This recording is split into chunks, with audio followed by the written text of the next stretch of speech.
Bienvenue sur Good Visa, le podcast voyage et bien-être pour s'évader et se ressourcer. Aujourd'hui, je vous propose une rediffusion un petit peu spéciale puisqu'il s'agit d'un épisode coup de cœur. C'est le vôtre, un des épisodes qui a le plus plu ces derniers mois et un épisode qui m'a aussi très touchée personnellement. Je vous invite donc à découvrir ou redécouvrir cet épisode avec Nicolas Dubreuil pour plonger au cœur du Groenland. Nicolas, c'est un aventurier spécialisé dans les régions polaires. Il a découvert le Groenland il y a une trentaine d'années et il n'est jamais vraiment reparti. Il va vous expliquer son quotidien aux côtés des communautés inuites, des communautés autochtones. Et c'est un épisode qui est vraiment riche en émotions et en réflexions profondes. Donc je vous souhaite un très bon voyage. Bonjour à tous, bonjour à toutes, bonjour Nicolas. Bonjour. Comment te sens-tu aujourd'hui ? Écoute, très bien. J'ai hâte de parler, de discuter avec toi. Super. Mais écoute, avant qu'on se lance dans le vif du sujet, est-ce que tu pourrais te présenter pour celles et ceux qui ne te connaissent pas en expliquant avec qui tu es, d'où tu viens et ce que tu fais dans la vie et ce qui te passionne ? Alors donc moi je m'appelle Nicolas Dubreuil. J'ai maintenant 56 ans. Voilà, je suis explorateur. Voilà, je sais pas trop comment me définir, hein. D'ailleurs, c'est toujours un problème quand ma fille me demande, ma fille qui a 8 ans me demande qu'est-ce que je dis à la maîtresse, qu'est-ce que tu fais comme travail? Et la fille qui lui dit que je suis explorateur. Donc, bon, voilà, explorateur. Ça fait maintenant donc 35 ans que je guide et j'organise des expéditions polaires.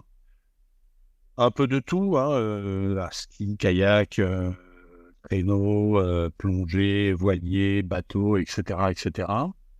Voilà, une année, moi, j'ai eu un gros accident en 2001, était une date hyper importante pour moi. Et suite à cet accident, j'ai changé de vie complètement et je me suis décidé de ne vivre que pour l'aventure, que pour l'exploration, mais en l'abordant d'une manière un peu différente, et en l'abordant d'une manière moins occidentale, mais plus comme les communautés autochtones du nord de l'Arctique, et de construire donc mes expéditions de cette manière-là. Et donc j'ai monté ensuite une société qui s'appelle Sedna, récemment, là, il y a 4 ans, et qui, on essaie à la demande des communautés, et ça c'est important de le dire, c'est pas nous qui faisons des expéditions, mais c'est à la demande de la communauté. Eh bien, on organise des expéditions où eux, les gens, les chasseurs, c'est pas des guides, c'est voilà, les gens qui habitent là-bas et qui ont envie de montrer des choses, on les encadre pour qu'ils puissent le faire avec et faire découvrir leur monde de l'intérieur, justement à tous ces gens tous ces occidentaux ou autres qui vivent dans des mondes très différents. Super. Et comme à la tradition un petit peu de ce podcast, j'explique comment les invités se sont retrouvés là. Et c'est vrai que je n'avais pas encore pris le temps de t'expliquer. Mais en fait, un jour, j'étais tout simplement en librairie et je tombe sur ton livre Aventurier des glaces. Donc je regarde derrière et je vois, c'est l'un des plus grands spécialistes du monde des glaces. Il a fait plus de 100 expéditions dans les régions polaires. Et donc là, en fait, je suis un peu tombée dans la marmite où j'ai découvert tes 3 livres. J'ai vraiment plongé dedans et j'ai découvert donc le Groenland parce qu'on va faire un focus sur ce territoire-là aujourd'hui qui t'a passionné. Et je me suis dit, il faut qu'on parle avec Nicolas, il faut vraiment qu'on parle. Et donc, comme à mon habitude, les auditeurs et auditrices le savent bien, je ne lâche pas mes invités. Quand j'ai un invité en tête, je vais tout faire pour pouvoir parler avec elle ou avec lui. Et donc voilà, je suis vraiment super contente qu'on puisse échanger aujourd'hui. Il y a tellement de choses à aborder, donc bon, on va faire au max pour tenir les auditeurs aussi jusqu'au bout, mais il y a vraiment beaucoup d'informations, donc merci encore pour ton temps. Et avant qu'on plonge vraiment dans le Groenland, peut-être commencer par expliquer en fait comment tu t'es retrouvé passionné par l'aventure, tes débuts avec un certain Jacques quand tu avais 18 ans, où en fait au début tu étais persuadé que l'aventure et les expéditions, c'était pas pour toi. C'est-à-dire, en fait, moi, tu vois, je suis de la banlieue parisienne, à Lierre-Gennevilliers. J'ai des parents qui, heureusement, si tu veux, ont su, je dirais, me transmettre une curiosité, tu vois, que ce soit d'ailleurs dans mon parcours, cette curiosité intellectuelle, tu vois, l'envie de découvrir, de voir des trucs, d'aller dans des endroits où personne ne va. Ouais, c'est vraiment la curiosité, je pense que c'est le terme exact qui m'a guidé beaucoup. Et ce qui fait qu'à 18 ans, effectivement, un ami de mes parents qui travaillait, qui était explorateur et qui faisait des conférences connaissances du monde, Et il m'a dit, quand tu as 18 ans, je t'emmène. Et donc, à 18 ans, je suis parti. Je suis parti en Colombie-Britannique, aux côte ouest du Canada, Vancouver.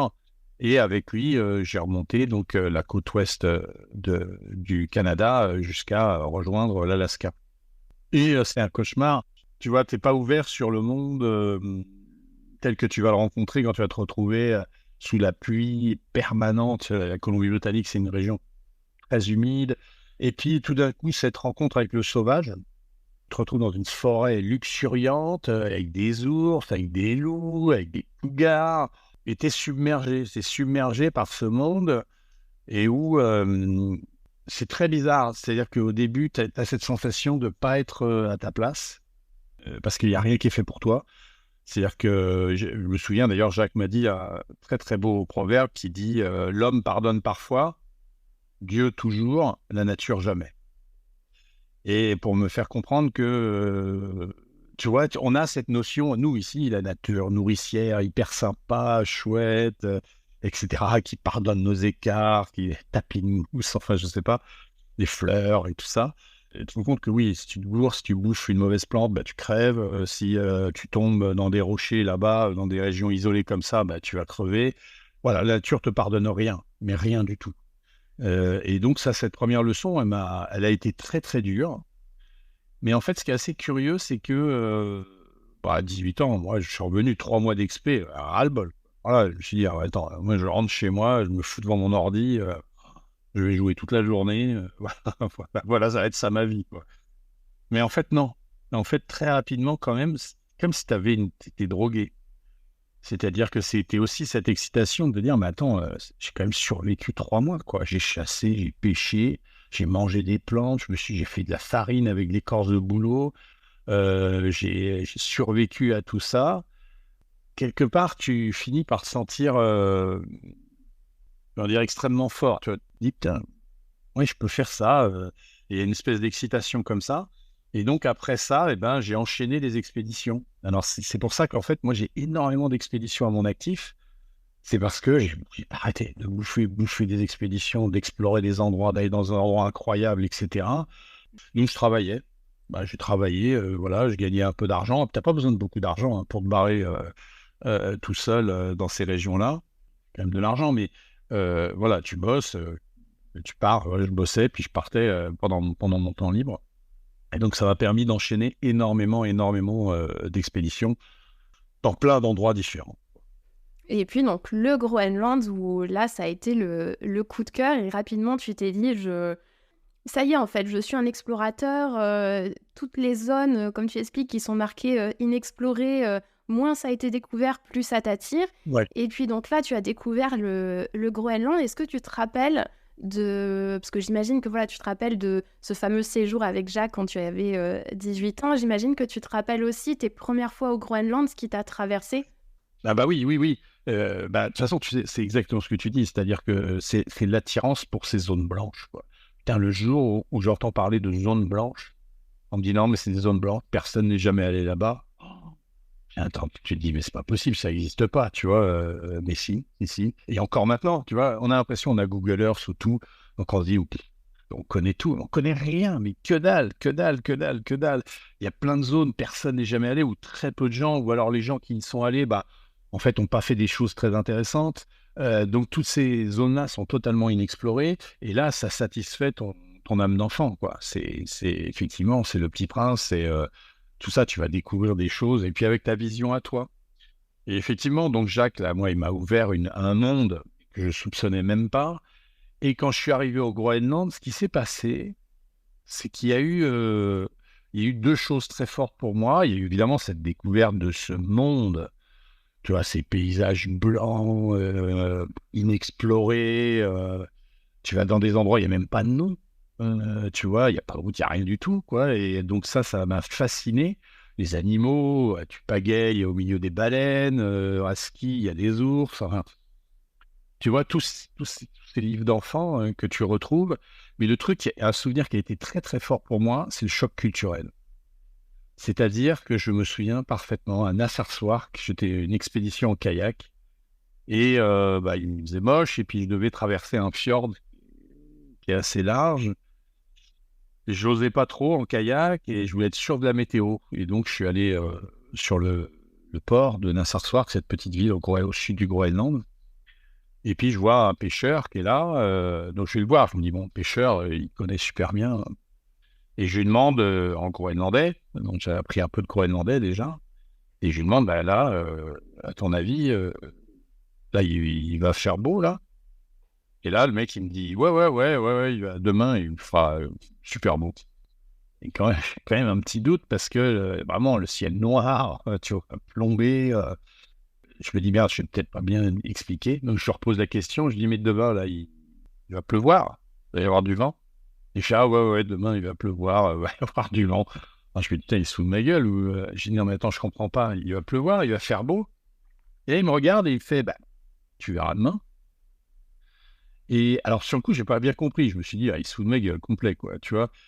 Mais en fait, ce qu'il y a derrière, c'est une culture hyper forte, la culture du présent. C'est-à-dire de se dire, bah, ce que tu le vis maintenant, et que de toute façon, tu es dans un lieu où la nature, elle est tellement forte, elle est tellement puissante, que tu peux avoir tous les outils que tu veux, toute la technologie que tu veux, et encore maintenant. Et tu vas pas avoir le meilleur matériel, etc. Tu peux rien prévoir. Et que tu dois faire en fonction de la nature.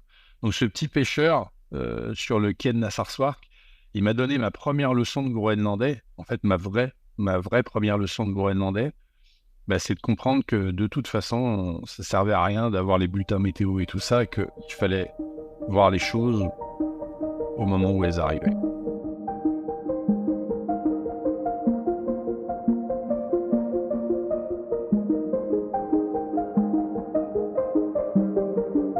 Et ça, on va revenir tout à l'heure un petit peu sur voilà, leur façon de penser, leur mentalité que tu décris dans tes livres et qui m'a autant fascinée dans ce territoire. C'est vraiment cette façon de penser de ces peuples autochtones. Et là, si on fait un petit peu une brève introduction sur le Groenland pour que les gens resituent un petit peu, donc c'est une immense île située entre l'océan Atlantique Nord et l'océan Arctique. Ça appartient géographiquement à l'Amérique du Nord, mais politiquement au Danemark. Donc les langues parlées, ça aussi on reviendra dessus, donc le groenlandais, il y a aussi le danois et l'anglais principalement pour le tourisme. La population, on est alors, je ne sais pas si mes chiffres sont exacts, mais un peu moins de 60 000 habitants, avec du coup près de 80%, même presque 90% je pense, suivant les sources, qui est recouvert de glace. Et en termes de superficie, c'est à peu près 4 fois la France. Et peut-être que tu peux nous expliquer là, voilà, si quelqu'un a envie de se rendre au Groenland, comment on fait pour s'y rendre? Ah oui, ben, c'est pas simple et à la fois c'est pas très compliqué non plus. Effectivement, tu as très bien décrit tout ça et avec toute cette complexité, un territoire qui est habité par moins de 60 000 habitants. C'est un petit village, c'est une petite ville française, quoi. Donc évidemment, les gens sont disséminés principalement sur la côte ouest du Groenland, beaucoup sur la côte sud-ouest du Groenland, tout petit peu sur la côte est, qui est plus difficile d'accès, même historiquement. Hein, quand les Vikings sont venus au Groenland, ils ont eu beaucoup de mal à aller sur la côte est, en fait, il y a toute la glace qui vient du pôle par le courant transpolaire, cette banquise qui dégueule le long de la côte est du Groenland et qui rend son accès très compliqué. Donc les Vikings ont passé le cap Farvel, le sud du Groenland, et puis sont arrivés sur la côte ouest du Groenland. Et là, effectivement, luxuriant, hein, on dit beaucoup de choses, mais ils sont arrivés, c'est pour ça qu'ils ont appelé ça Groenland de la Terre verte, parce que effectivement, on arrive là-bas, il y a des arbres. Il y a des arbres, c'est pas des grands arbres, hein, des arbres qui font 1,50 m de haut, des bouleaux, des saules, etc. Mais il y a des plaines. Et finalement, par rapport à ce qui venait de quitter l'Islande, la terre de glace, qui est très hostile, avec de la lave, des champs de lave et tout ça, le Groenland, tout d'un coup, paraissait luxuriant. Et donc, en fait, il y a cette population qui est comme ça disséminée. C'est assez compliqué. C'est une colonie danoise. Donc, ils ont effectivement, alors, 56 000 habitants, ils ont quand même 3 langues.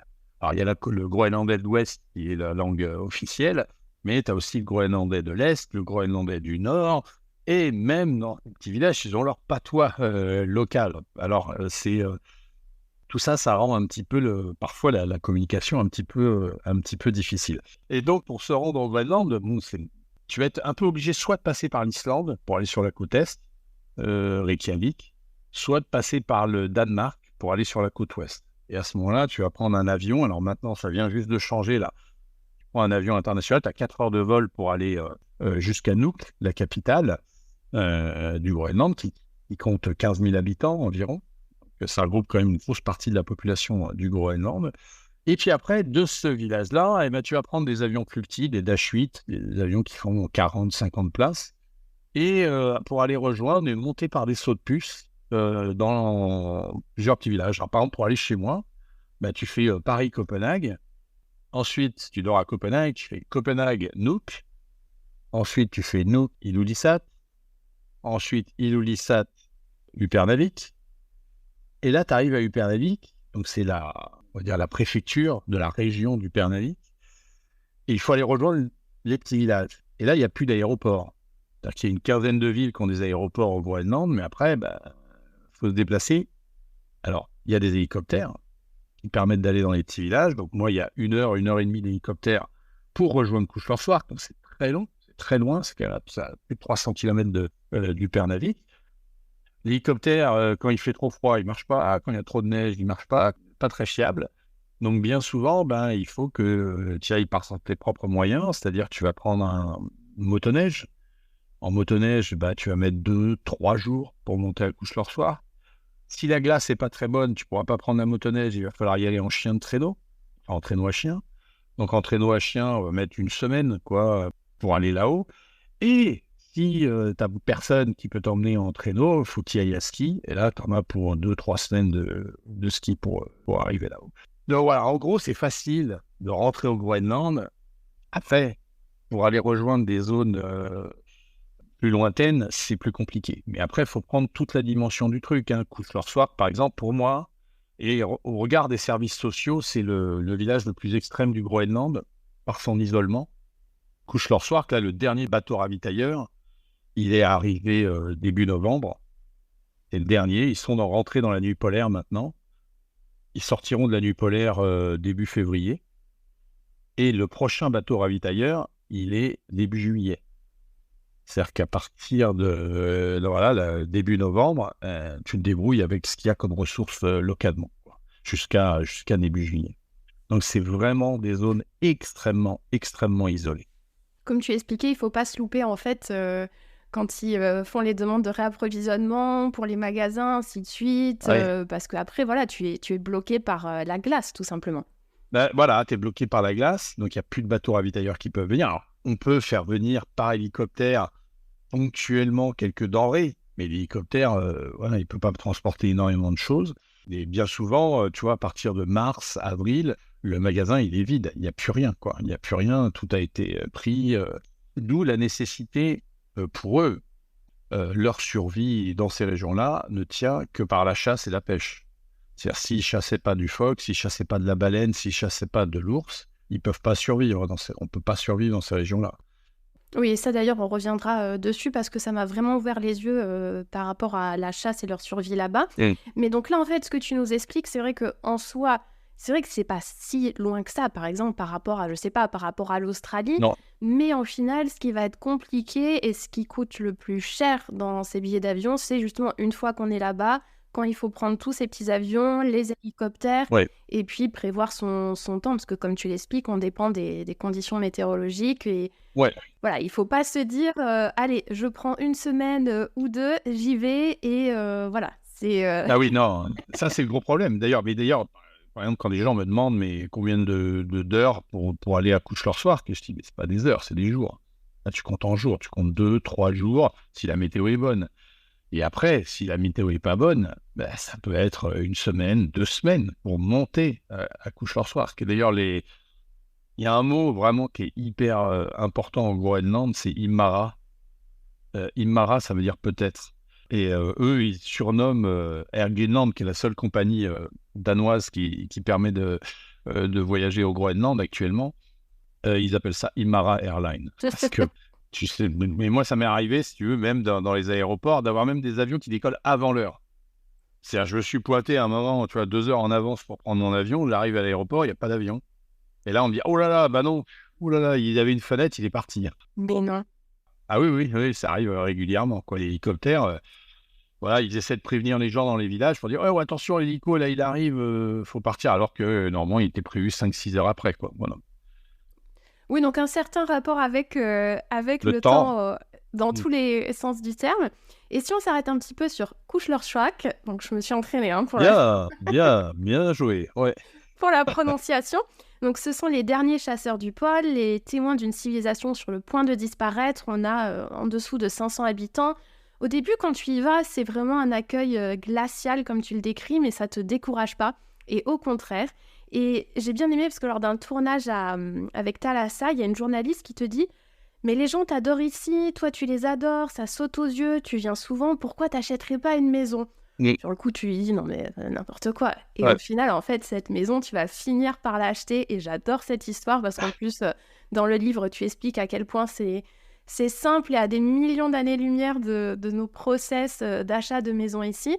Donc là, ça fait combien de temps que tu as cette fameuse maison? Ouais, ça va faire une vingtaine d'années, ouais, ouais, quelque chose comme ça, ouais. Par contre, le début, c'était compliqué, hein. Les gens sont rudes, hein, mais même, si tu veux, moi, je suis arrivé, en fait, ça s'est passé, j'étais à Nafarfar, puis je suis du Groenland, et puis plus je faisais des expéditions dans le coin, plus j'avais envie d'aller au nord, et puis plus en plus au nord. Et je suis arrivé à Upernavik, et à Upernavik, j'avais envie d'aller à Couche-Lorsoir. Tu sais, Upernavik, tu sais, quand tu arrives à Upernavik, waouh, c'est déjà un choc, hein, c'est déjà loin, quoi. Et quand je discute avec le maire du Pernavik, et je lui dis que je veux aller, qui est un Groenlandais, je lui dis que je veux aller à Couche-Lorsoir, et c'est lui qui me dit, oh là là, mais fais pas ça. Il me dit, bah, pas à Couche-Lorsoir. Il dit, mais qu'est-ce que tu vas foutre là-bas? Il me dit, voilà, c'est vraiment des gens, waouh, c'est rustique. Et déjà, quand tu vois du Pernavik, tu te dis, waouh, si le mec il te parle de Couche-Lorsoir comme ça, hein, qu'est-ce que ça va être? Et il m'a dit, tu vas avoir ça va être compliqué, hein, tu sais. Et puis il me dit surtout, si tu vas à Couche-Lorsoir, surtout ne mange pas ce qu'il mange. Parce qu'il dit, là, c'est vraiment la Groenland profond, traditionnelle, et il dit, oh, compliqué. Et effectivement, quand je suis arrivé là-bas, voilà, les gens ne me parlaient pas. Personne ne me parlait. Et en fait, ils se sont mis à me parler uniquement à partir du moment où ils ont vu que je parlais groenlandais. Et où ils se sont dit, oula, c'est quoi ce mec qui arrive et qui parle groenlandais, etc. Et donc là, évidemment, la relation a énormément changé. Et c'est là où, effectivement, une maison complètement en ruine, et il y a un couple qui me dit, voilà, Nicolas, on voudrait te vendre la maison, on a besoin d'argent, on ne sait pas comment faire. C'était un jeune couple qui s'installait, voilà, ils avaient cassé leur bateau, donc ils avaient besoin d'argent pour repartir. Il m'a dit, ouais, nous, on te vend cette maison, est-ce que tu pourrais l'acheter, quoi? D'un coup, effectivement, l'idée d'acheter une maison, et je me suis dit, bah, ouais, attends, c'est génial cette idée, quoi. Et puis de se mettre dans la peau d'un Groenlandais, quoi. J'adore. Donc tu as dit plein de choses là qui me font penser à pas mal de choses. On reparlera après du quotidien un petit peu dans ce fameux village, comment ça se passe avec la maison. Mais par rapport à ton intégration, c'est ça que j'ai trouvé aussi fascinant dans ton histoire et dans tes livres. C'est que donc effectivement l'accueil est un peu glacial au début, mais souvent ce que tu racontes dans tes rencontres là-bas, c'est que souvent les gens sont pas si étonnés que ça, en fait, que tu sois là-bas. C'est presque bon, bah, il est là, ok, ils vont pas chercher à te poser plus de questions que ça. Et j'ai trouvé ça assez fascinant, tu vois, cette approche. Ouais, oui, non, non, c'est effectivement assez curieux. On n'est pas prêt à ça, nous. C'est-à-dire que ils prennent les choses comme elles viennent, quoi. Ah, le mec, il est là, ben, il est là, quoi. Tu vois, ils vont pas se dire, mais pourquoi il vient? Ils vont pas se poser des questions. Ils disent, voilà, voilà, il est là. Et si tu veux, par exemple, si tu vas au Groenland, il y a un truc qui est fascinant et que ça raconte énormément de choses. C'est-à-dire, tu rencontres des gens, tu passes du temps avec eux. Ils vont savoir combien tu as de frères et sœurs, si tes parents sont vivants, comment ils s'appellent, etc. Mais à aucun moment, ils vont te demander ce que tu fais comme boulot. Alors que chez nous, c'est presque tu rencontres des gens, le premier truc qu'on te demande, c'est tu t'identifies par ton travail. Et alors que là-bas, pas du tout, quoi. Ils s'en foutent complètement, quoi. Et donc, voilà, c'est aussi cette culture de, bah, les choses sont comme ça. Bah, tu vas pas chercher à comprendre pourquoi ou à titiller quoi que ce soit, etc. Voilà, il faut tu acceptes, t'acceptes la situation telle qu'elle est, quoi.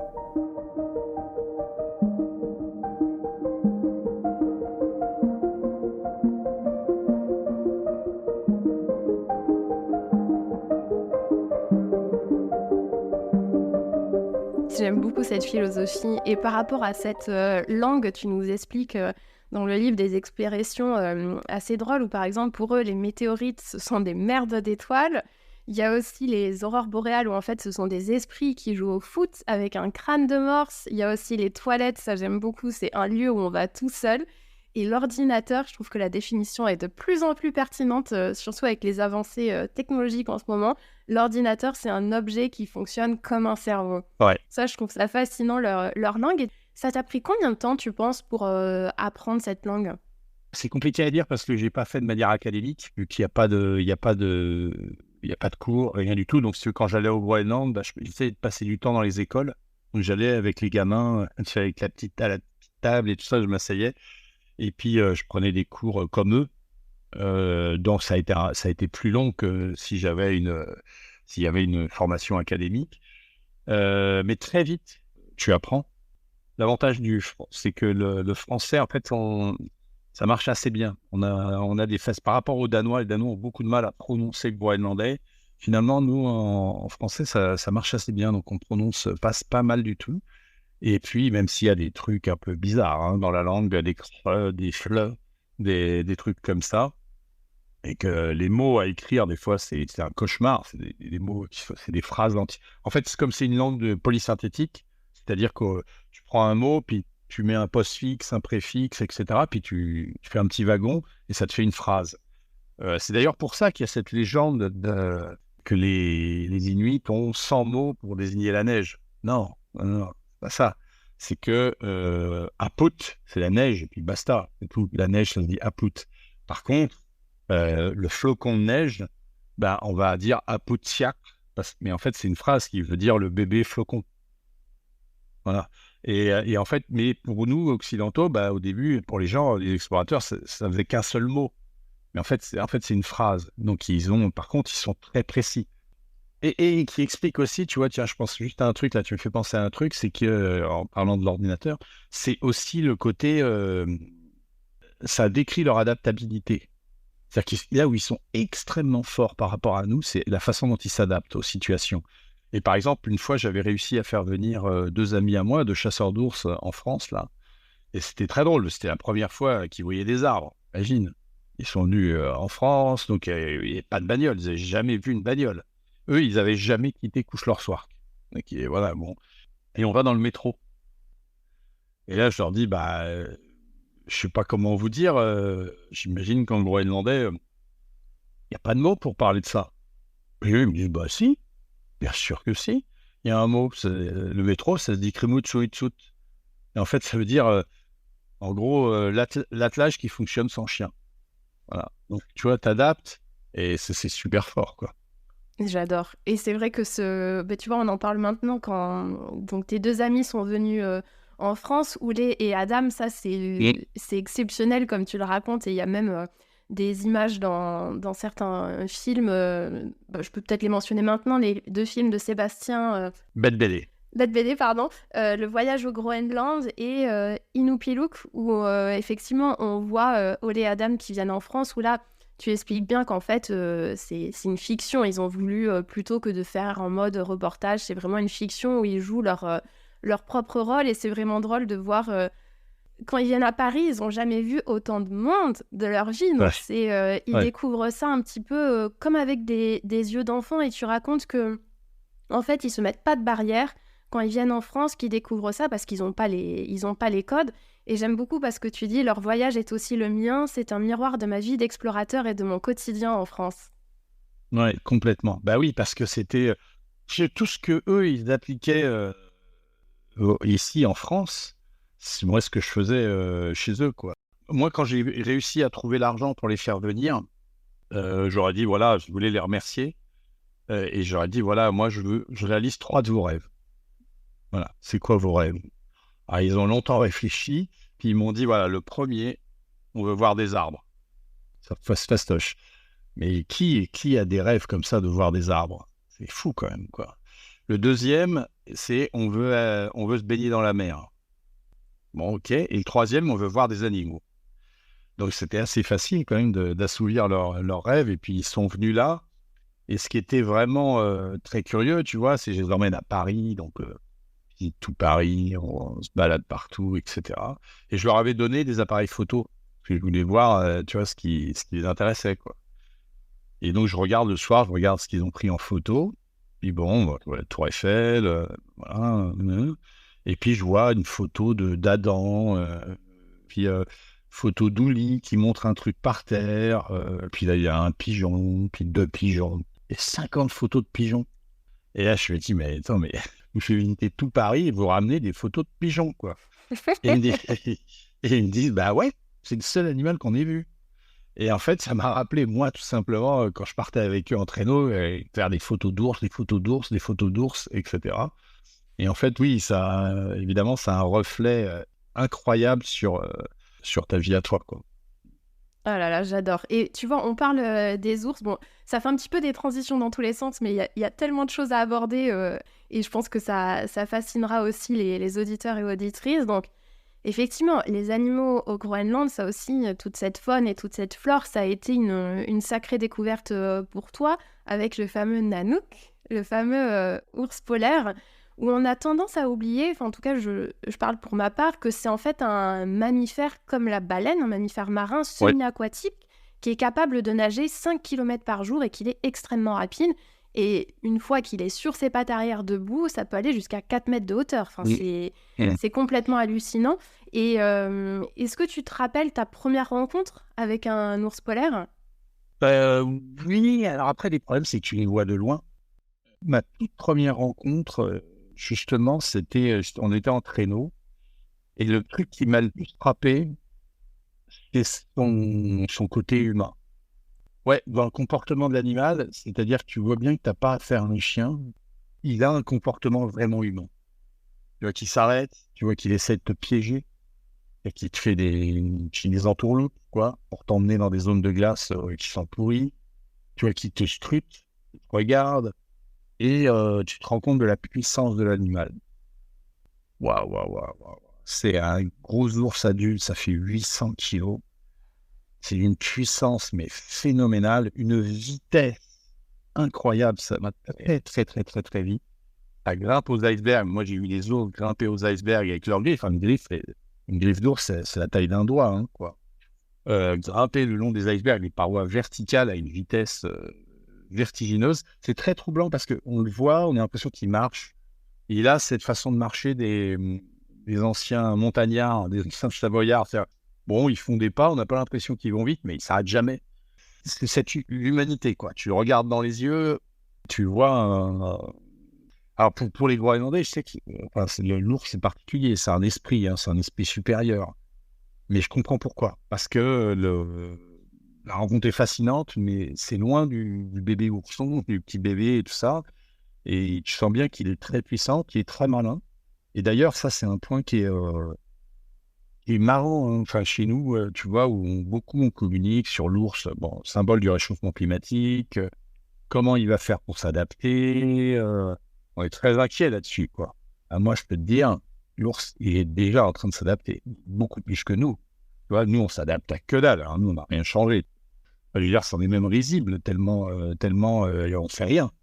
Tu vois, l'ours, lui, je peux te dire qu'il s'adapte, quoi. Il change de régime alimentaire, il change de trajectoire, etc. Et il est en train de s'adapter. Effectivement, ce mammifère marin, ça, on a vraiment tendance à l'oublier, hein, qui va dans l'eau, qui est hyper à l'aise dans l'eau. Lui, ça fait un moment qu'il s'adapte, quoi. Donc, tu vois, cette rencontre avec l'ours, c'est vraiment ce face-à-face avec un être supérieur. Oui, c'est fascinant. Et tu vois, tu parles de réchauffement planétaire. J'ai bien aimé aussi que tu l'abordes sous un autre prisme Oui, parce que dans les magazines, dans les infos, c'est vrai on va avoir tendance à voir ces images, un ours qui est sur un tout petit bout de glace et puis ça oui, fait des images catastrophiques et ainsi de suite. Mais comme tu l'expliques, l'ours est déjà en train de s'adapter. Et oui. même là-bas, quand tu en parles avec les peuples autochtones, les populations là-bas, en fait, tout ce qui est voilà, ce réchauffement planétaire, la pollution des mers, la surexploitation des océans, ils en subissent les conséquences, mais ils n'en ont pas vraiment encore conscience. Et en fait, c'est encore cette adaptabilité dont tu parlais. C'est c'est comme ça, il faut qu'on s'adapte. Et c'est fascinant de le voir sous ce prisme-là de leur côté. Oui, parce qu'en fait, eux, ils ont une longueur d'avance sur nous, mais enfin une, peut-être même plusieurs, parce que c'est dans l'esprit. C'est-à-dire que nous, on a un souci.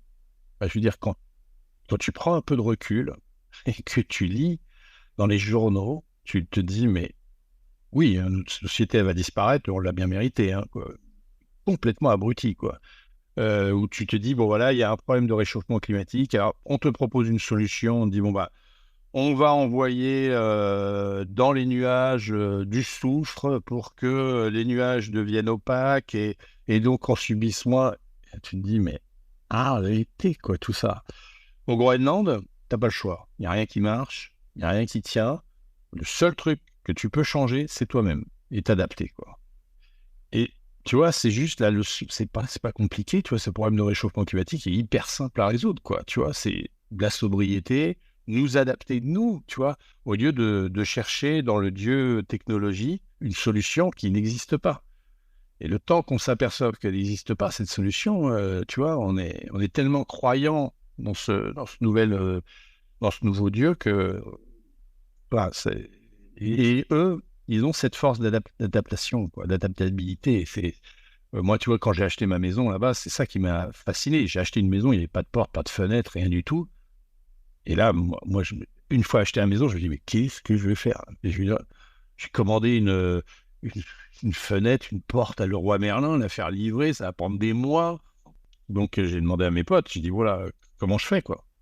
Ah, ouais, super facile. On va dans les poubelles, tu vois, du village, on va récupérer des bouts de bois, et voilà. Et c'est ça, tu vois, c'est ça qu'on n'a plus, nous. On n'a plus, quoi. On attend une solution quelque part, il pleut, il nous faut un parapluie, voilà, etc., quoi. Oui, parce qu'en plus, maintenant que tu en parles de ce rapport aux objets, j'adore parce qu'en fait, ce sont les rois de la récup. Ils ne jettent rien. Et ça aussi, on pourrait s'en inspirer parce qu'en fait, pour eux, c'est un peu la clé de la survie au Groenland. Chaque jour, il faut être capable de faire avec ce qu'il y a. Voilà, t'as pas de Leroy Merlin ou de Et bricomarché à moins de plusieurs semaines de traîneau. Et vraiment, en fait, ils gardent tout parce que tout pourrait servir. Et voilà, c'est comme ça qu'ils s'adaptent quand tu as fait ta maison, par exemple. ouais. Et alors, c'est vachement intéressant le rapport qu'ils ont aux objets. Donc, j'ai travaillé beaucoup avec Philippe Gélin, qui est un ethnologue, un brillant ethnologue extrêmement intéressant, justement, qui m'a fait réaliser un truc. C'est qu'effectivement, bah, tous les gens, si vous allez au Groenland, si vous êtes allé au Groenland, en été en particulier, je pense que tout le monde a été choqué par, pas dans les grandes villes, mais dans les petits villages, par cette sensation qu'autour des maisons, il y a plein de détritus, une vieille machine à laver, un vieux scooter à moitié pété, tout ça. Et beaucoup de gens s'offusquent de ça, si tu veux, et beaucoup même d'explorateurs, tu vois, récents, vont dire, ouais, c'est dégueulasse, etc. Mais en fait, non, mais c'est ce qu'on appelle des objets de rebut. C'est-à-dire, bah, eux, ils n'ont pas de cave, déjà, d'une part, très peu de grenier. Donc, en fait, quand la machine à laver, elle casse et qu'on doit la remplacer, bah, on garde l'ancienne parce que tu peux récupérer des pièces dedans. Il y a peut-être quelque chose qui va te servir pour autre chose. Donc, tu jettes rien. À la fois, tu jettes rien, tu considères l'objet, hein, c'est des cultures animistes, hein, donc l'objet, il a une âme, etc. Donc tu conserves l'objet, et à la fois, ce qui est très curieux et très libérateur, c'est cette dépossession. C'est-à-dire qu'ils sont à la fois attachés à conserver l'objet, puis à la fois libres de l'objet. Pas comme nous, tu vois, on s'entoure de tout, enfin, le nombre d'objets qu'on a. Je veux dire, quand on voyage, quand on se déplace toujours avec des tonnes d'objets. Et en fait, eux, ils ont ce côté-là. Et moi, c'est dans une toute petite histoire. J'offre un couteau suisse à Ouli, justement, un couteau suisse, tu vois, qui m'a coûté 400 balles. Et le couteau avec toutes les lames, enfin bref. Je lui fais ce cadeau, il est super content, etc. On part en traîneau. Puis je sais pas ce que j'ai foutu. Enfin, 3 jours après, je pète une, une- une partie de mon traîneau, donc j'ai besoin de l'enlever, et de la scie qu'il y a sur le couteau. Il y a une petite scie qui est très pratique. Je lui demande, est-ce que tu peux me filer le couteau pour que je scie mon traîneau, quoi. Et là, il me dit, ah, mais je l'ai plus. Je dis, ouais, comment tu l'as pas pris? Il dit, non, non, non, je l'ai perdu. Je dis, putain. Puis il me dit ça comme ça. Moi, je dis, merde, 100 euros le couteau, tu pourrais faire attention.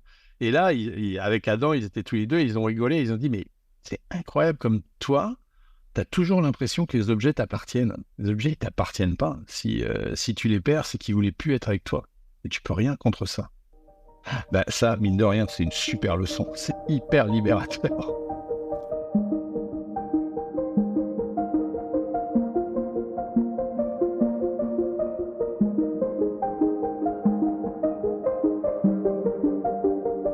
Tu vois, ça me fait penser, tu parles des esprits, tu expliques que vous partez en expédition pour découvrir encore des zones qui n'ont pas été explorées, pour voir aussi cette fonte des glaces qui dégage du coup de nouvelles zones qui n'ont pas encore été découvertes. Est-ce que tu peux raconter cette anecdote? Ah oui, bah oui. Ah oui, c'est fascinant. C'est-à-dire que, donc, si tu veux, dans mon village, bon, on a fait plein de trucs, etc. Puis au bout d'un moment, les gars, les chasseurs, me disent, Nicolas, nous, on aimerait bien emmener des gens. Envie d'emmener des gens, de leur faire découvrir, voilà, on voudrait travailler avec des gens parce qu'on pense que c'est important. Et d'ailleurs, de tout temps, hein, ça a été ça, l'importance de l'étranger chez eux, d'accueillir l'étranger pour qu'ils viennent, pour que, voilà, pour partager, etc. Donc, ils me disent, voilà, on veut faire des expéditions. Je dis, bah, ok, je peux vous aider si vous voulez. Et donc, voilà, donc on discute de plusieurs trucs et tout ça. Et c'est compliqué parce que tu peux proposer des choses, mais que les gens vont trouver dans le sud du Groenland très facilement. Je leur dis, non, il faut trouver vraiment un truc qui vous parle, vous, vraiment, que vous avez envie de montrer, mais qui est assez intime. Votre vie quotidienne et tout ça, c'est super. Voilà, que vous avez envie de faire. Et là, j'ai un de mes potes qui me dit, Nicolas, toi, t'as voyagé énormément. Est-ce que tu as déjà vu des esprits? Ah, je dis, bah, des esprits, non, enfin, je ne crois pas, moi, je crois en rien, tu vois. Et donc, je dis, non, des esprits, je dis pas que ça n'existe pas, mais j'en ai jamais vu, moi, et tout ça. Et là, il me dit, bah, moi, je sais où il y en a. Et je voudrais montrer ces esprits. Pareil, comme toi, goosebumps, quoi. Ouais. Donc, c'est dingue, cette histoire. Il me raconte là, il me dit, ouais, et puis tous, tu vois, tous les chasseurs font, ouais, là-bas, ouais, il y a des esprits. Bon, je dis, bon, alors, on sort une carte, je dis, bon, vas-y, montre-moi où c'est, quoi. Et puis là, on discute, puis il me montre sur la carte, il me dit, voilà, faut dans ce coin-là. Alors je dis, ah ouais, non, mais alors, attends, là, c'est vraiment loin, c'est plein milieu d'un glacier gigantesque. Si là, ça doit être bourré de crevasses. Si on peut pas emmener des gens là-bas, c'est avec les chiens en plus, tu vois, passer sur un glacier avec des chiens, c'est un calvaire, quoi. Donc, je dis non, là, c'est pas une bonne idée, parce que là, sur le glacier, avec les crevasses, tous les chiens, on va galérer, ça va être compliqué. Et il me disait, ah, mais non, il n'y a plus de glacier, quoi. Je dis, mais comment ça, là, c'est là? Et il me dit, oui, là, le glacier, par rapport au moment où a été fait la carte, si tu veux, il y a 25-30 ans, le glacier, il a reculé, il a libéré des choses qui étaient en dessous de lui, il a reculé de 60 km quand même, tu vois, t'imagines? Énorme, quoi. Et donc, il y a des terres qui ont apparu. Et eux, bah, ils disent, voilà, l'esprit du glacier s'est retiré, ça libère de la place, donc il y a d'autres esprits qui sont venus, et on ne sait pas lesquels. Et nous, on hésite à aller là-bas, un peu peur d'aller là-bas. Bon, tu vois, c'est des chasseurs d'ours, hein, les gars. Donc là, tu te dis, bon, si les mecs ont peur, et il dit, on a un peu peur d'aller là-bas parce que nos parents, c'est des terres que nos parents ne connaissaient pas. C'est des îles, tu vois, des îles, des vallées, tout ça, qui n'existaient pas, quoi. Nos parents ne les ont jamais vus. Donc, il n'y a pas de nom, on n'a pas de nom, et ils n'existent pas sur les cartes. Alors, je suis, ouais, on y fonce, quoi, c'est un truc incroyable, quoi. Donc, on y est allé, et effectivement, et tu vois, ça, c'est un truc très fort, c'est que on y va. C'est compliqué d'en parler de tout ça, parce que, tu vois, eux, au bout d'un moment, je voulais aller carrément au glacier, etc. Et là, les gars, ils refusent. Ils disent non, on s'arrête là. On est déjà allé loin à l'intérieur de cette zone. On ne connaît pas, on n'a jamais vu. On s'arrête là, stop. Donc on s'arrête, on met les traîneaux, tu vois, on met les traîneaux tête bêche comme ça, on met une tente dessus pour dormir. On met les chiens autour. Donc tu vois, on était parti à 5 traîneaux. Donc c'était une centaine de chiens tout autour pour protéger les ours. Et en fait, les chiens, ils gueulent, tu vois, toute la nuit, ça se bagarre. Il y a toujours du bruit, quoi.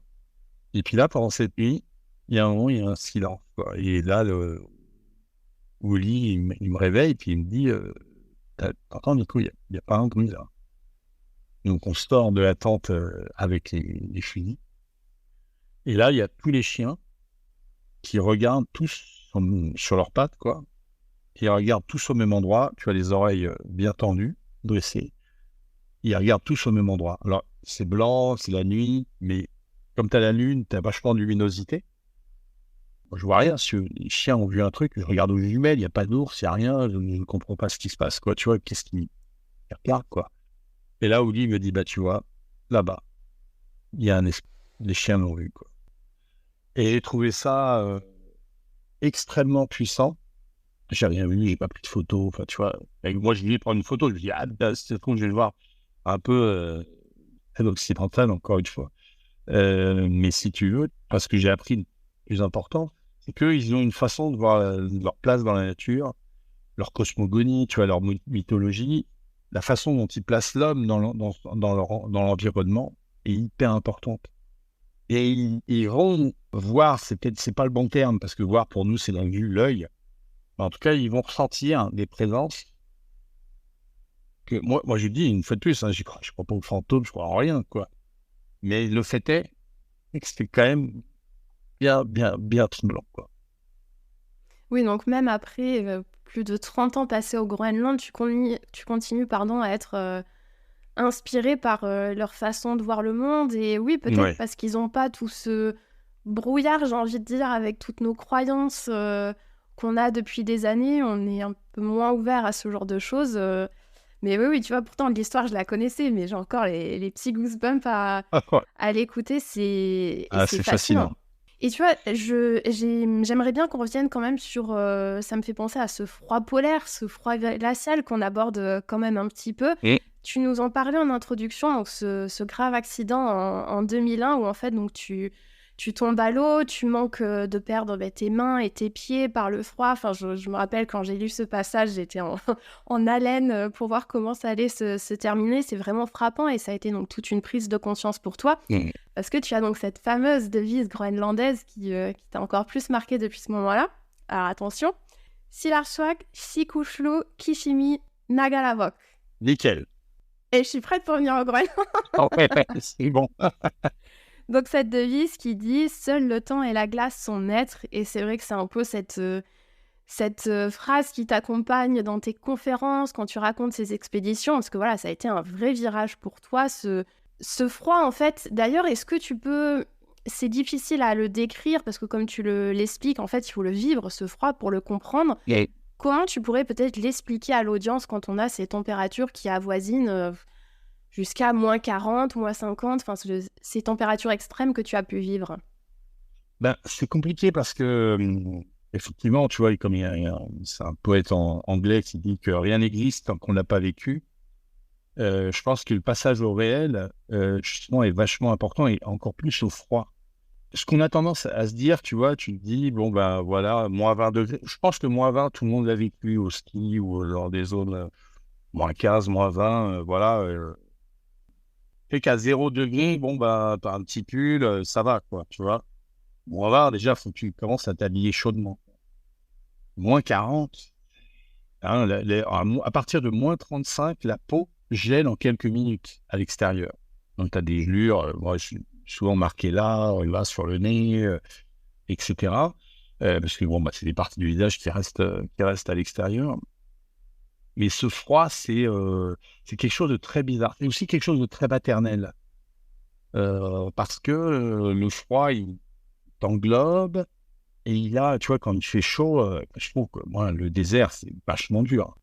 Et là, tu as du mal à respirer, tu es à poil sur le carrelage et tu sais pas quoi faire, quoi, de plus, quoi, tu peux rien faire de plus. Le froid, bon, tu as toujours cette sensation que tu vas pouvoir t'habiller, c'est à l'heure, hein, évidemment, mais tu as aussi cette sensation un peu maternelle d'être entouré, le froid t'entoure, et tout doucement, il t'endort, en fait, tu vois. Tout doucement, il t'apaise. C'est traître, hein, parce qu'évidemment, si tu combats ça, bah là, tu meurs. Laisse aller, quoi. Mais c'est assez beau. Et d'ailleurs, dans les croyances groenlandaises, il y a quelque chose groenlandaise, pardon, une minuit globale de tout l'Arctique. Et très beau, c'est cette sensation, ce fait que il laisse les anciens, quand ils se sentaient inutiles au village, tu vois, que rien, qu'ils n'avaient plus rien à faire, plus rien à apporter, ce qu'ils faisaient, c'est qu'ils enlevaient le fourrage des bottes, donc la peau soit la peau de lapin, soit de mouton, etc., qui était à l'intérieur des bottes, et ils partaient sur la banquise, marchaient sur la banquise, ils s'éloignaient. Et donc, en fait, le froid Il n'y avait pas le côté violent de la glace sur la peau elle-même, hein, parce qu'ils avaient quand même la botte. Mais le froid les gagnait par les pieds, et puis lentement, et une mort assez douce, et qui les emportait comme ça, quoi.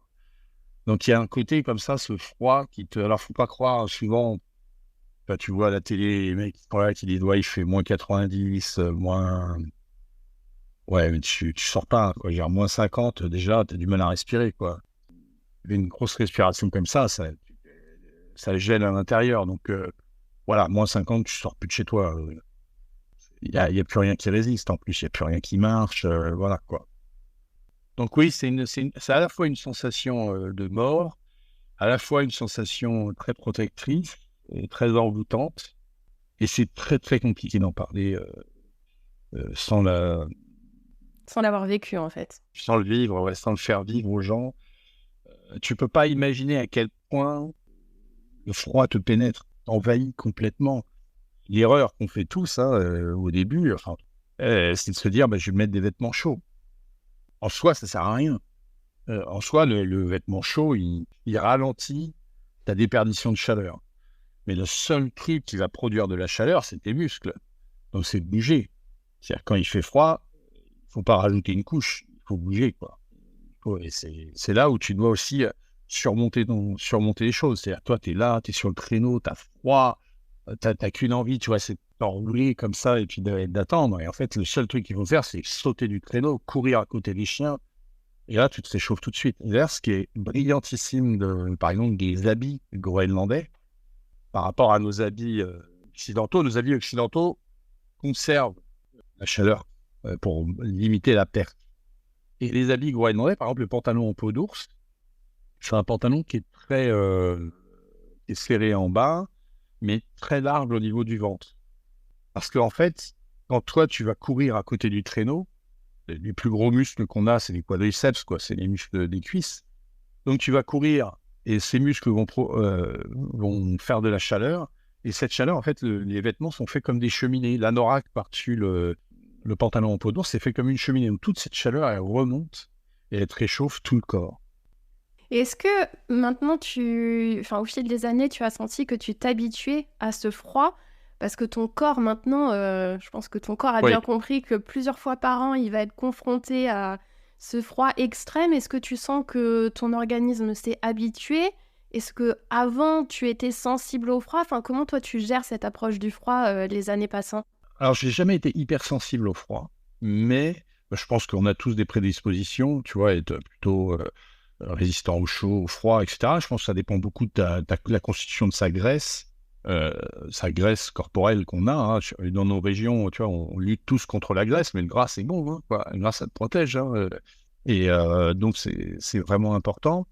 Je pense que mon corps s'est habitué, ma constitution, si tu veux. Je pense que mentalement aussi, c'est ça le plus important. C'est cette préparation mentale, c'est de se dire, voilà, j'ai froid, je sais que j'ai froid là en ce moment, je sais ce qu'il faut faire pour plus que j'ai froid, et je sais que ça ne durera pas. Parce que physiquement, ton corps, il résiste à des trucs incroyables, mais c'est surtout ton mental qu'il faut que tu entraînes à accepter le froid et à le gérer mieux. Et puis, troisième truc qui est hyper important, c'est l'alimentation. C'est-à-dire que oui, moi, ça a changé tout à partir du moment où, au lieu de manger des lyophilisés, j'ai mangé du gras de baleine, etc. Et là, tout à coup, tu vois, là, quand on chasse un phoque, par exemple, quand un phoque est tué en hiver, on mange le foie cru.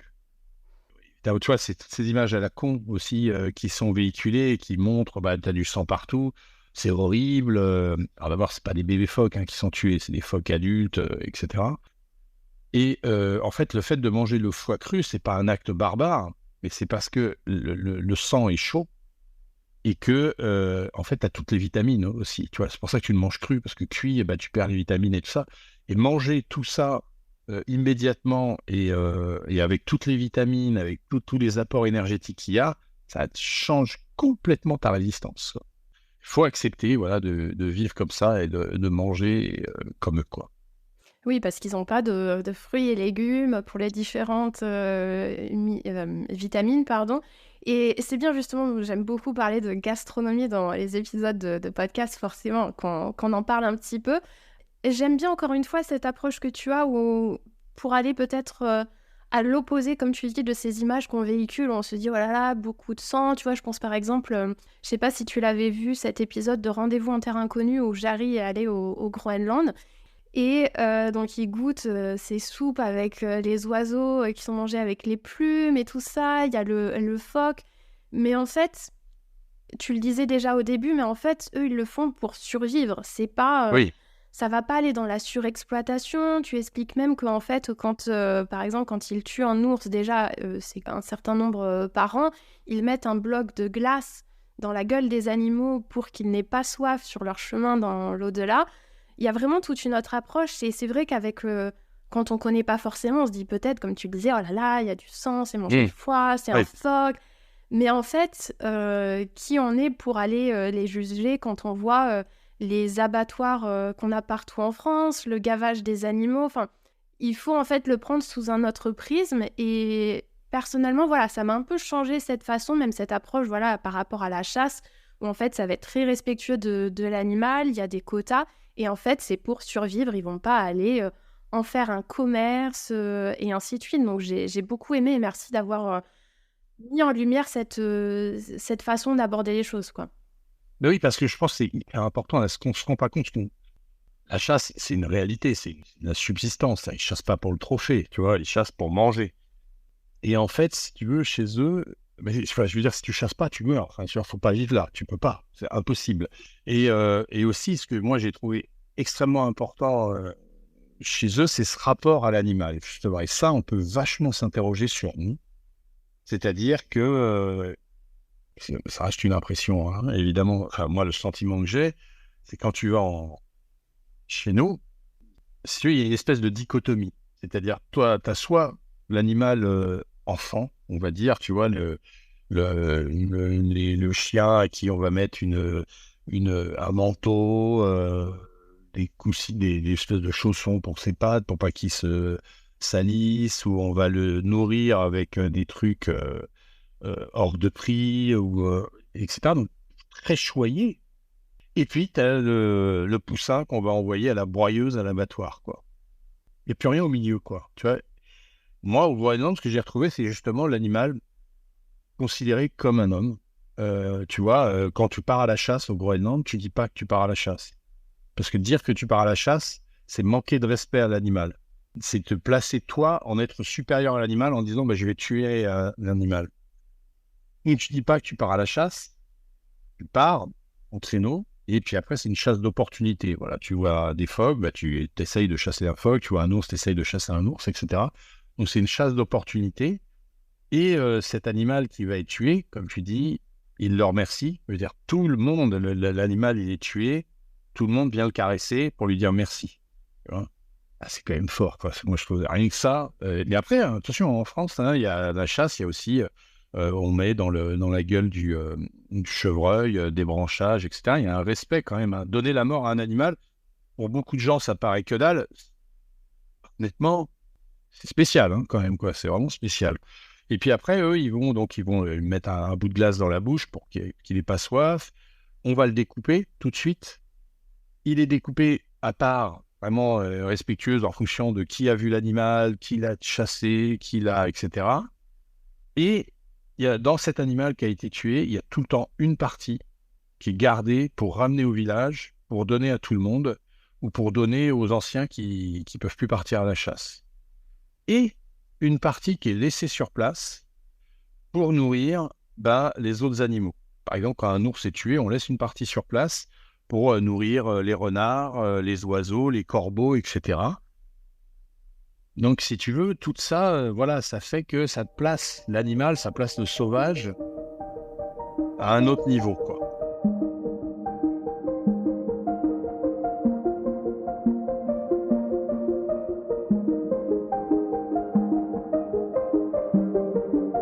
Un aspect que j'aimerais bien évoquer aussi, c'est la jeunesse au Groenland. Mmh. Ça, tu en parles beaucoup dans tes livres où en fait, bah, ne serait-ce que voilà, avec l'apparition d'internet, j'aime beaucoup parce que tu racontes qu'ils adorent Facebook là-bas, que quand ils partent en expédition ou quand ils ont eu un ours, un phoque ou ce genre de choses, il y a une expression qui dit: «Ah ben ça, on va le mettre direct, sur Facebook».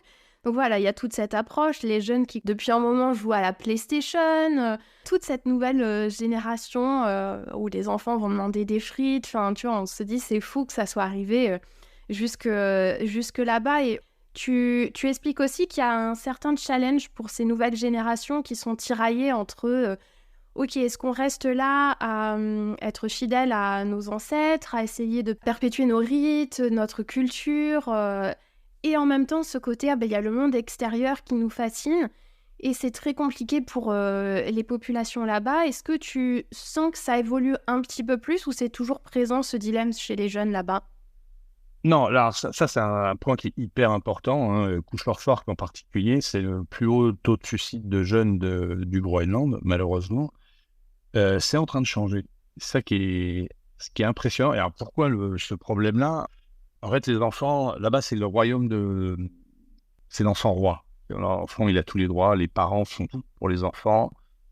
Et sauf qu'un gamin qui a 12-14 ans, à 12-14 ans, il commence à se dire, mais attends, moi, quand mes parents ne seront pas là, qu'est-ce qui va se passer, quoi? Qui va s'occuper de moi? Et là, tu as une espèce d'angoisse qui commence à monter. Et à 12-14 ans, les gamins, ils arrivent à l'école, la limite de l'école à Couche-Norfolk. Donc, on leur dit, maintenant, va falloir aller au lycée. Et le premier lycée, il est à 1500 bornes. Et encore, s'ils peuvent aller à ces lycées-là. Ou alors partir au Danemark, au Canada. Et là, il faut se mettre aussi dans l'idée, comme tu disais hyper justement, ils ont Facebook, ils sont au courant de tout. Mais qu'est-ce que tu vois du monde extérieur quand ton lien, c'est uniquement Facebook, uniquement la télé? Tu vois que les merdes. C'est-à-dire que pour toi, la France, le Danemark, et tout ça, c'est un pays, il y a la guerre partout, c'est un pays vraiment à problème. Et toi, on te dit, maintenant, à 16 ans, hop, tu vas te barrer, et pour toute l'année, sans tes parents, et tu vas te retrouver tout seul au Danemark, au Canada. Waouh! Là, le gamin, il angoisse à mort. Et en plus, comme dans ces cultures de ces petits villages, etc., comme on le disait au début, on est énormément dans le présent. Le gamin, il réagit immédiatement. Et il suffit qu'à ces deux raisons-là, tu rajoutes un problème de cœur, tu vois, comme tu as 16 ans. On est tous passés par là. Voilà, on est tous passés par là. Et le gamin, il est dans le présent, il voit qu'il n'a pas d'avenir, il voit qu'il n'y a plus de copines ou plus de copains, il ne sait plus quoi faire, il se suicide. Parce que, tu vois, c'est pas se dire, ils ne savent pas se dire, bon, ça ira mieux demain, quoi, tu vois. Ça va pas, bon, je sais pas quoi faire. Et ça, c'est un énorme problème. Et ce qui est très beau, c'est les changements qui sont en train de s'opérer. Et ça, moi, je n'avais pas mesuré ça. Et si tu veux, quand j'ai monté Sedna, c'est un truc que je n'avais vraiment pas mesuré. C'est que tout d'un coup, comme j'ai commencé à travailler avec eux, tu vois, mais je travaille avec les anciens, les chasseurs, quoi, tu vois, et le statut du chasseur, il est complètement dévalorisé. Un chasseur, ça apporte rien comme argent au ménage. Ça permet pas de payer l'électricité, ça permet pas de payer le forfait de téléphone, etc. Aucun intérêt d'être chasseur. Et pour les gamins, le statut du chasseur, c'est vraiment moins que rien. Sauf que moi, quand je viens, tu vois, ça fait 30 ans qu'ils me voient venir, à chaque fois, je passe mon temps avec les anciens et tout ça. Et il y a quelques années, il y a un gamin qui est venu me voir et qui m'a dit, mais qu'est-ce que tu fous avec Mathias tout le temps là? Pourquoi tu passes ton temps avec eux ou lui là? Et moi, je dis, attends, père, ton grand-père, de science, il connaît tout, quoi. Il connaît tout. Il est incroyable. Et ils se sont aperçus, on a fait venir des scientifiques, tu vois, qui veulent apprendre d'eux, tu vois, qui, au lieu d'arriver en disant, voilà, on connaît tout du narval, ils disent, qu'est-ce que vous connaissez? Qu'est-ce que vous pouvez nous enseigner du narval? Et tout d'un coup, des réunions interminables avec les anciens du village et tout ça. Les gamins ont commencé à se dire, waouh, putain, Mathias, tout le monde s'intéresse à lui, quoi. Et les gamins, ces gamins-là, ils ont de nouveau des chiens, ils ont de nouveau un traîneau, et ils se sentent plus à l'aise, même s'ils sont toujours libres, si tu veux, d'aller suivre des études supérieures s'ils veulent, etc. Mais en tout cas, ils se sentent plus à l'aise dans leur culture. Et ça, c'est vraiment un truc chouette. Il y a un jeune qui m'a beaucoup marqué dans tes lectures, c'est Ole Olsvig, où tu parles que donc c'est un jeune que tu avais connu tout petit et qui a recroisé ton chemin plus tard pour des projets culturels. Et il dit que la tradition est importante, mais l'éducation aussi. Et il t'a fait une super belle déclaration qui m'a d'ailleurs J'ai eu la petite larme quand je l'ai lu dans le livre, si tu permets que je le lise, où il dit « Nicolas, j'ai un truc super important à te dire, c'est cette rencontre avec toi qui m'a fait découvrir des étrangers et qui m'a donné envie de parcourir le monde. Quand je me suis aperçue que l'étranger, c'était aussi quelqu'un qui s'intéressait à notre culture, je n'ai plus eu peur et ça m'a donné envie d'aller voir les choses par moi-même. Si j'ai passé mes diplômes, si je suis heureux et que je peux faire tant de choses, c'est aussi grâce à toi. » Ça m'a tellement bouleversée quand j'ai lu ça et j'imagine que même plusieurs années après, même si tu l'as écrit, c'est quelque chose que tu as porté longtemps en toi. Ah bah, c'est quelque chose qui me porte encore énormément. Je fais beaucoup de choses avec Willy. C'était une rencontre, mais vraiment exceptionnelle, quoi. Tu vois, ce gamin, je l'ai rencontré la première fois que j'arrivais à Nayade, dans un tout petit village, 40 habitants. J'arrive dans sa maison, il pleuvait, j'étais trempé et ses parents me disent, mais rentre, viens t'abriter chez nous, tu dormiras chez nous. Bon, la première fois que je rentrais dans une maison groenlandaise, aussi reculée, je me suis dit, waouh, tout va être en peau de phoque à l'intérieur et tout ça. Puis j'arrive et c'est Ikea. Ouais, tu vois, c'est Ikea. Et il y a ces trois gamins, Uli et ses deux frères, devant une télé écran plat, en pyjama Spider-Man. Et j'étais tellement sur le cul que j'ai pris une photo. Et oui, et ce gamin, et au fur, il m'a dit, nous, quand t'es arrivé au début, on avait la trouille de toi, quoi. On se dit, ah, c'est que ce mec et tout, ouais. Et puis, en fait, quand on a vu que tu passais du temps à l'école à apprendre le groenlandais, que tu lui posais plein de questions et tout ça, et elle dit, on a adoré, quoi. J'ai passé beaucoup, beaucoup de temps avec lui. Ce qu'il a écrit de moi me bouleverse. Moi, je me suis dit, putain, oui, j'ai servi à ça, quoi, tu vois. S'il y a une chose dans ma vie à laquelle j'ai pu servir, c'est à ça, quoi. Et justement, j'ai une petite surprise. Uli, il avait quelque chose à te dire. Non. Hello, Monsieur Payumi. I heard that you're going to be in a podcast about your big adventures in Greenland and in Kushaswap. And our paths are always crossing each other every once in a while. So I'm here and I wanted to greet you and remind you about all the trips and work you have done in the North. And at last, but not least, I wanted to say I know it gets hard to work from far away to provide new opportunities for the hunters and their families. But if you keep persisting as hard as the winter and the summer come every year, which we always look forward to, I know the results will be impactful. And in the end, even if a fraction of your support provides a way to preserve some parts of our culture in these globalized changes, I know it means a lot for us. I know why it means even more for the Inuit hunters you love dearly. And pass it in. Il est pas juste incroyable. Non mais voilà, tu vois, j'en ai même la main qui tremble un peu. Je gardais au chaud, tu vois, cette petite surprise. Ah, c'est trop mignon, merci. Je suis contente que ça touche parce que tu vois, en fait, j'étais tellement bouleversée par ce lien que vous avez créé et lui, ça a tellement changé sa façon de vivre. Et tu vois, je me suis dit, bon, j'aimerais faire une petite surprise. Ah bah, c'est réussi, hein. Ouais.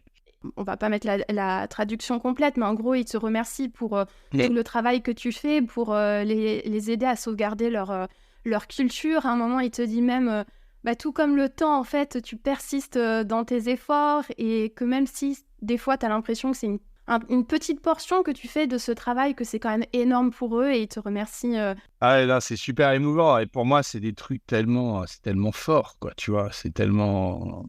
Ouais, je sais pas comment dire, tu vois, ça te laisse sans mots. Je me dis, c'est bon, la surprise a... Ah ouais, ça a fonctionné. Il est tellement puissant, ce gamin. Ce gamin. Il a 30 ans, hein.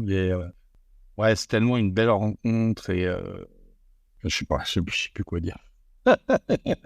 Quand j'ai monté cette petite surprise pour toi, on a pris le temps d'échanger quand même un petit peu et il m'a expliqué qu'il est super content en fait, même s'il a fait plein d'études, qu'il a beaucoup voyagé, qu'il a découvert le monde justement avec cet élan que tu lui as donné. En fait, il est très content là d'être rentré chez lui, dans son territoire du Groenland et de quand même pouvoir apporter sa part à l'édifice pour sauvegarder sa culture, quoi. Et c'est ça qui est hyper fort, si tu veux. C'est arriver à ce que ces gens, si tu veux, soient fiers de leur culture, pour qu'ils soient capables de partir, d'appréhender le monde avant que le monde ne les appréhende.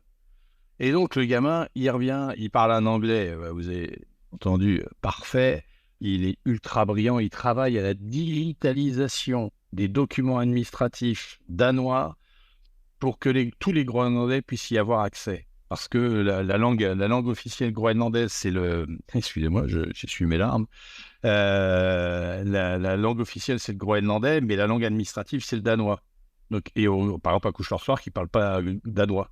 Donc, ils ne comprennent rien. Dès qu'il y a un truc administratif à faire, ils sont perdus. Et donc, ils travaillent à ça, et ça me laisse sans voix, quoi. Et une humanité, mais à fleur de peau. Ils ont un cœur, mais juste énorme, quoi. Et Uli, il est né à Nayat. Nayat, c'est une toute petite île perdue dans le nord du Groenland. Il y a 40 habitants. Il n'y a pas de magasin. Il n'y a rien, quoi. Son père est chasseur d'ours. Sa mère, elle travaille à l'école. Et me dire, tu vois, te dire que ton empreinte, bon, on en a des mauvaises, mais en tout cas, t'en as des bonnes comme ça.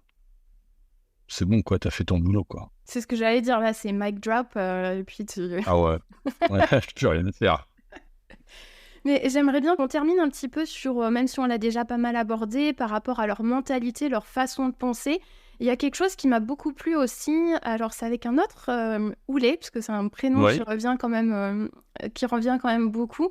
J'ai l'impression, dis-moi si je me trompe, mais ça fait un peu partie de tes meilleurs amis là-bas maintenant, un de ceux avec qui tu t'es le plus lié. Et tu vois, je me dis, si un jour je vais au Groenland, après avoir tant lu sur votre histoire et sur Couche-Soir, je me dis, voilà, même si ça sera long et compliqué, il faut que j'aille dans ce village. Enfin, ça sera un peu mon Saint-Jacques de Compostelle, tu vois, de partir jusque là-bas. En fait, quand tu as appris à le connaître, donc oui, il y avait ce personnage groenlandais, mais petit à petit, tu vas à la chasse avec lui et puis tu te rends compte qu'il est quand même un petit peu différent des autres chasseurs parce qu'il admire le spectacle de la nature. Il y a ce sens de l'émotion chez lui, tu sens que c'est un rêveur, qu'il n'est pas toujours bien équipé, mais il est toujours au bon endroit, au bon moment. Et il fonctionne à l'instinct, il se laisse avant tout guider par ce qu'il ressent. Et tu expliques qu'il t'a appris à t'adapter, à vivre dans l'instant, à faire confiance à tes intuitions. Et il t'expliquait même, si tu as peur, change de chemin. Et vraiment écouter son instinct. Et ça, tu l'as retrouvé chez d'autres personnes au Groenland. Ça revient à ce qu'on disait, cette notion du temps, du futur, que c'est vraiment être dans l'instant présent, quoi. Ouais, et ça, si tu veux, c'est des enseignements que tu n'as pas à l'école, quoi. Tu n'apprends pas au contraire, tu vois, on va te demander d'être très pragmatique, etc. Complètement à l'inverse. Moi, quand je suis allé là-bas, j'aurais dit apprenez-moi, je veux tout savoir, je veux comprendre, quoi. Le premier truc qu'ils t'apprennent, en fait, c'est à suivre ce que toi tu ressens, quoi. Et à arriver à être capable de ressentir vraiment tes émotions profondes. Alors c'est pareil, c'est un truc, c'est pas du tout cartésien, c'est pas du tout biologique, c'est pas du tout... Et à la fois, tu vois, je reste persuadé d'un truc, c'est que effectivement, si t'as peur, change de chemin. Bah, c'était ça, hein, le truc. T'as deux chemins sur la banquise, tu sais pas s'il faut aller à droite ou à gauche. Cette idée de dire, si t'as peur, change, c'est pas celui-là, quoi. Et c'est de se dire, tu peux aussi l'intellectualiser en te disant, voilà, moi, ça fait, tu vois, des heures que je marche sur la banquise, donc malgré tout, le son de la banquise, elle est rentrée, tu vois, le goût, parce que tu t'arrêtes de temps en temps pour boire de la neige, le goût que tu avais sur la glace, la vue, tous tes sens sont en éveil. Il y a une espèce de sixième sens comme ça qui fait que c'est ton instinct. Et je pense qu'on devrait beaucoup plus écouter notre instinct, quoi. Te dire, voilà, moi je fais ça, c'est quelque chose en moi qui me dit qu'il faut que je fasse ça, quoi. Ça veut pas dire que tu vas pas te tromper, mais en tout cas, c'est important de s'écouter, quoi, et de s'entendre. C'est beau. Je trouve que ça va faire un peu la conclusion, je pense, même si voilà, il y a plein d'autres choses que j'avais envie d'aborder. Je trouve que c'est intéressant qu'on reste là-dessus. Je mettrai bien évidemment les références de tes livres. Alors, Je te remercie. Pour l'audience, moi, je conseillerais de commencer par Aventurier des glaces, qui est d'abord sorti aux éditions de La Martinière et qui a été réédité avec les éditions Point, où là, en fait, tu expliques vraiment ton parcours. Voilà, cette première expédition quand tu as 18 ans, les expéditions qui sont devenues de plus en plus récurrentes, où avec voilà, ton entourage qui t'appelait un peu le SDF international, parce que tu étais tout le temps en vadrouille. Et il y a ensuite Akago aux éditions Robert Laffont. Personnellement, comme je te le disais avant qu'on commence, ça a été mon coup de cœur parce que c'est là où tu rentres vraiment dans ces émotions avec ces échanges que tu as avec eux qui sont très profonds, ce qui t'a marqué, ce que tu essayes de de préserver pour eux, les aider avec leur culture. Et le dernier qui s'appelle Mystère polaire, toujours aux éditions Point, où là, en fait, tu vas nous raconter des histoires incroyables du Groenland dont on n'est pas vraiment familier avec ces petites anecdotes. Tu vas nous parler d'un complexe nucléaire américain qui a été abandonné. Tu nous parles d'un terrible tyran inuit qui a fait un petit peu n'importe quoi une fois que la chasse aux baleines s'est arrêtée dans un village. Un petit garçon qui a été un petit peu trimballé partout à l'époque parce que les gens prenaient un peu le Groenland comme une nouvelle curiosité, un peu comme un phénomène de zoo. Enfin, c'était très particulier. Donc voilà, des histoires incroyables. Donc merci pour ces récits. Et si des gens ont envie de découvrir le Groenland, ils peuvent par exemple partir en expédition avec Sedna, où là tu proposes d'aller vraiment dans le Groenland authentique, tu expliques bien sur ton site, en fait, c'est pas c'est juste une destination à faire de plus pour aller cocher, hop, ça y est, j'ai fait le Groenland. Non, c'est vraiment une implication. Yes. Ça a aussi un certain budget, comme on l'expliquait, par rapport au transfert avec les avions, les hélicoptères, les petits avions, les chiens de traîneau, enfin tout ça, c'est un certain budget, mais voilà, tu as vraiment à cœur de transmettre tout ton amour pour cette culture et ce pays d'une façon un petit peu différente des autres grandes organisations de voyage, j'ai envie de dire. Oui, tout à fait. Ben après, en plus, si tu veux, nous, ce qu'on fait, c'est on le fait à la demande de la communauté. C'est-à-dire, c'est les petites communautés du Groenland qui ont envie de faire ces voyages, de proposer des expéditions. Et donc, nous, après, moi, je fais le lien. Je suis juste là, le lien. Après, même si, évidemment, je suis sur toutes les expéditions, mais je rencontre les gens. D'abord, je rencontre absolument tout le monde. Il faut savoir que nous, sur une expédition, c'est 2, 3, 4 personnes maximum, pas plus. Je rencontre tout le monde parce que des fois, il y a des gens qui le gourent. Ils ne trouveront pas ce dont ils rêvent. Voilà. Et donc, c'est important de dissuader aussi des gens qui voyageraient pour des mauvaises raisons. On s'offre ce luxe-là un petit peu de dire, non, voilà. C'est pas pour vous. C'est pas pour vous, quoi. Enfin, en tout cas, pas avec nous.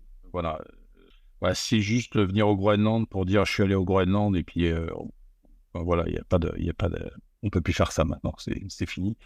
Et donc, voilà, c'est des voyages très spéciaux, ces voyages où tu manges pas lyophilisé, tu manges ce que les Groenlandais mangent. C'est comme eux ils le souhaitent, si tu veux, c'est vraiment une immersion au cœur de leur culture, quoi. Et c'est ça qui est ce qu'il y a de plus beau à ramener, en fait. Complètement. Donc encore merci pour tout, Nicolas. Donc je mettrai bien évidemment les liens pour tes livres, pour ton site, pour qu'on suive tes explorations. J'ai hâte peut-être pour un prochain livre, tu nous disais ? Oui, je suis en train de commencer à écrire un livre, un petit peu plus actuel, quoi. Voilà, de ce qui se passe actuellement et voilà, j'en dis pas trop.